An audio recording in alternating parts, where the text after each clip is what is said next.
అంత చరిత్ర కలిగినటువంటి పయోధిని దక్షిణ సాగరాన్ని నీ మోచేతి మీద ఒక్కసారి ఇలా అని దూకి పారేసేవయ్యా, ఏమి సాహసం, ఏమి సాహసం.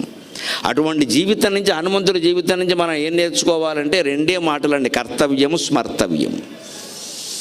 హనుమంతుడు సుందరకాండలో ప్రవేశించింది మొదలు యుద్ధకాండలో కానీ తర్వాత ఉత్తరకాండలో కానీ మీరు ఎక్కడైనా గమనించండి, ఆయన పాత్ర చెప్పిన పనే చేస్తాడు, అనవసరంగా వేలెట్టాడు. అది కూడా చెబితేనే చేస్తాడు, చెబితేనే చేస్తాడు. చాలామందికి ఒక అనుమానం వస్తుంది రామాయణం చదువుతూ ఉన్నప్పుడు, కాస్త సూక్ష్మ దృష్టితో చదివితే తప్పకుండా వస్తుంది. ఊరికే పారాయణ కోసం, పిల్లల కోసం, మనవడి కోసం చదివితే రాదు. అది జరగదు, ఇది జరగదు. గ్రంథాలు ఎప్పుడు జ్ఞానం కోసం చదవాలి, ఫలితం కోసం కాదు. సుగ్రీవుడికి మంత్రి కదా హనుమంతుడు, సముద్రాన్ని ఒక్క దూకులో దూకేసినవాడు కదా, అక్కడ కుంభుణ్ణి నికుంభుణ్ణి సహా మహారాక్షసులందరినీ సంహరించినవాడు కదా. ఇటువంటి